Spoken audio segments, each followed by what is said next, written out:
Halo minasan, konnichiwa. Apa kabar hari ini? Semoga semuanya masih tetap sehat dan tetap semangat untuk belajar bahasa Jepangnya. Jadi jumpa lagi dengan saya, Heri Ilham dari Matcha Nihongo. Oke, langsung saja seperti biasa kita masuk ke pembahasan selanjutnya. Jadi pada video kali ini kita akan membahas materi garu, garimas. Oke, bisa langsung lihat ya. Nah, pola garu ini sebelum kita masuk ke kalimat atau ke pembahasan, teman-teman perlu ketahui dulu bahwa garimas ini adalah kata kerja yang artinya arti dasar dari kata garu sendiri atau garimas adalah merasakan. Oke, nah hanya saja ketika kita membahas pola ini itu nanti akan digandengkan dengan kata sifat. Kata sifat selalu salahnya ada dua, yaitu kata sifat i dan kata sifat na, ya. Oke, kemudian pembahasan selanjutnya sebelum kita masuk ke pola ya. Kata garu ini adalah kata kerja bantu. Ya, dalam bahasa Jepang kata kerja ini adalah kata kerja bantu. Nanti kita akan tempelkan atau kita pasangkan dengan kata sifat. Artinya bisa dilihat adalah menunjukkan tanda-tanda, kemudian merasakan atau bisa juga berpikir. Kenapa banyak artinya? Yaitu nanti tergantung kalimat.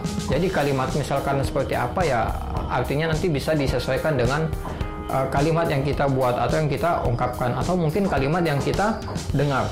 Oke, jadi langsung saja. Jadi pola garu ini bisa digandengkan atau masuk di kata sifat. Kata sifat itu baik kata sifat i maupun kata sifat na. Untuk kata sifat i maupun kata sifat na ya, itu i-nya atau na-nya dihilangkan atau tidak diikutkan. Atau biasa saya gampangnya bilang i-nya itu diganti dengan garimas, dalam hal ini garu ya.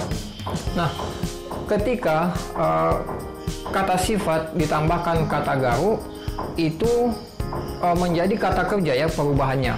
Jadi perubahan kata kerja itu masuk ke dalam sini.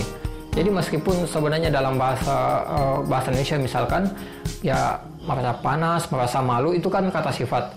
Tapi ketika ditambahkan garu itu menjadi kata kerja perubahannya. Nah, makanya kata garimas ini tadi adalah kata kerja bantu, itu akan menjadi, itu yang akan berubah menjadi garimaseng atau garanai, bentuk negatif.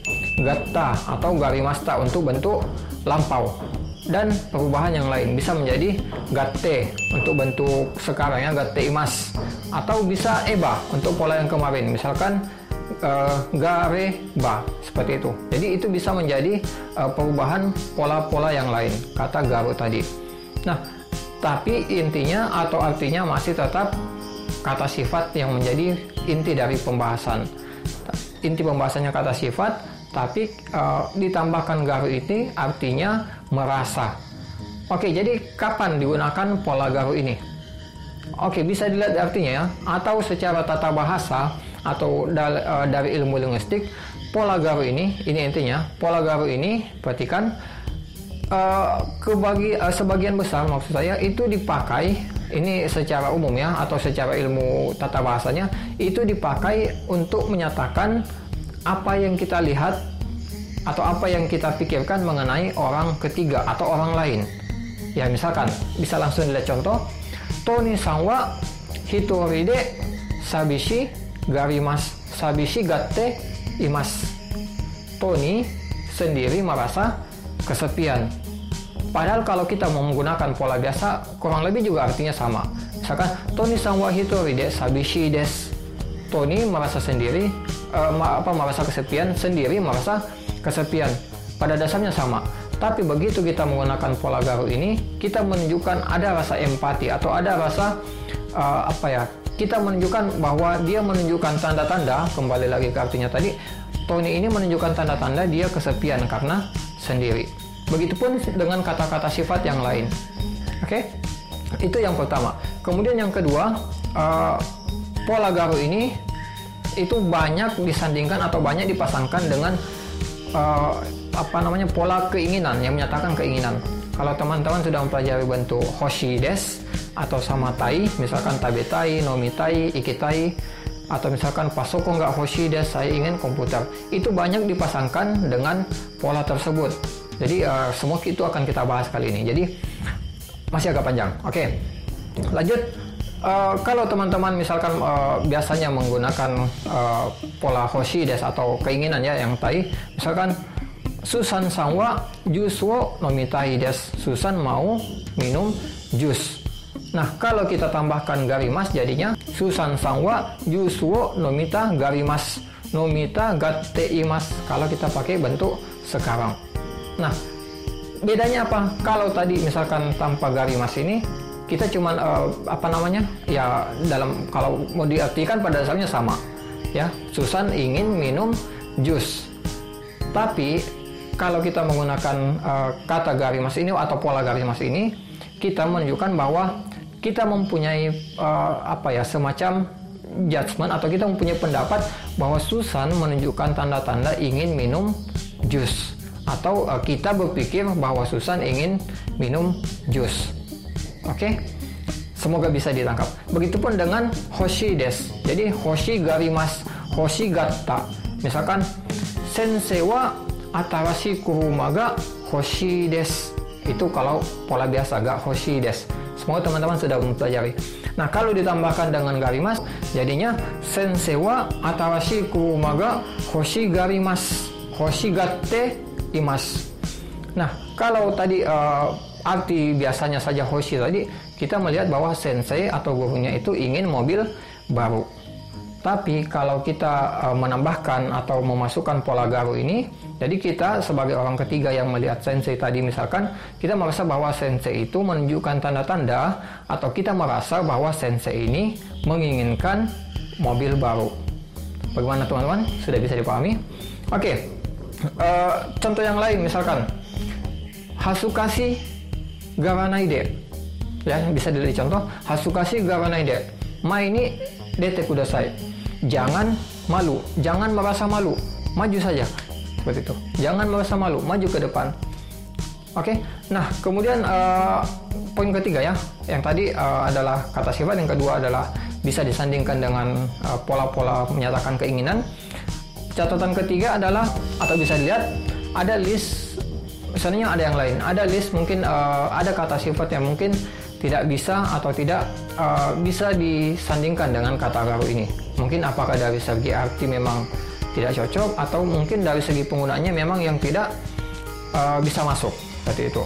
Poin selanjutnya adalah garimas tadi atau garu ini adalah kata kerja.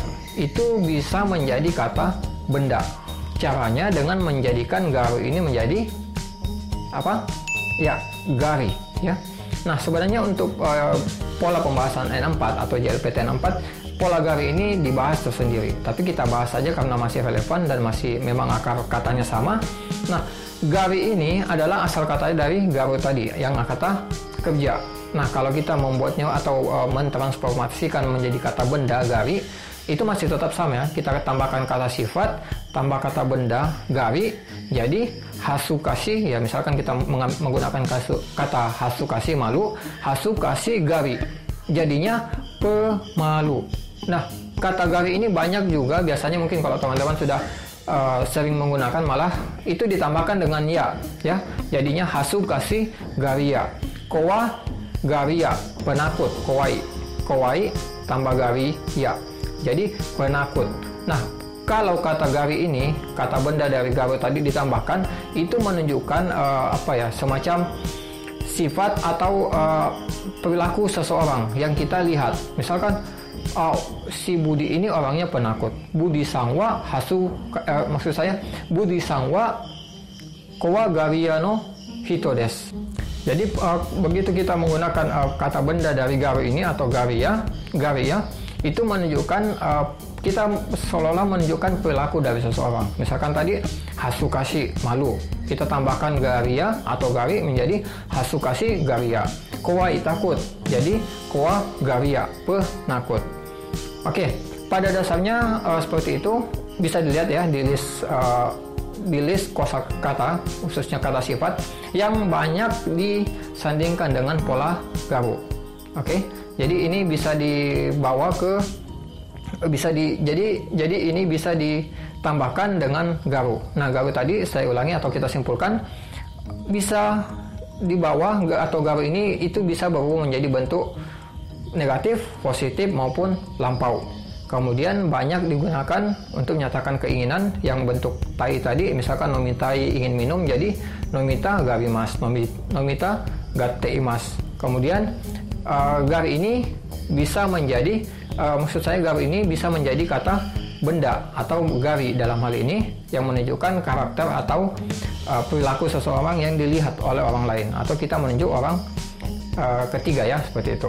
Nah, yang terakhir adalah walaupun sebenarnya secara tata bahasa banyak kalau dari sumber-sumber yang saya baca itu pola garu ini kita gunakan untuk menyatakan atau mengekspresikan apa yang kita lihat dari orang ketiga, tapi tidak menutup kemungkinan kita pakai untuk orang kedua maupun untuk diri sendiri. Tapi kalau aturan dasarnya secara tata bahasa itu pola garu ini ada untuk untuk mengekspresikan apa yang kita lihat dari orang ketiga atau apa yang kita lihat dari orang lain, seperti itu. Oke, bagaimana teman-teman? Semoga pembahasan kali ini bisa dipahami. Memang mungkin agak rumit, tapi silakan ditonton ulang dari awal ya kalau misalkan masih kurang jelas, atau silakan tinggalkan komen, like dan share jika video ini bermanfaat. Tinggalkan komen jika ada hal-hal atau poin yang kurang dipahami atau ingin ditambahkan agar menjadi revisi juga buat kami. Terima kasih atas dukungannya. Tonton terus video-video kami selanjutnya. Terima kasih.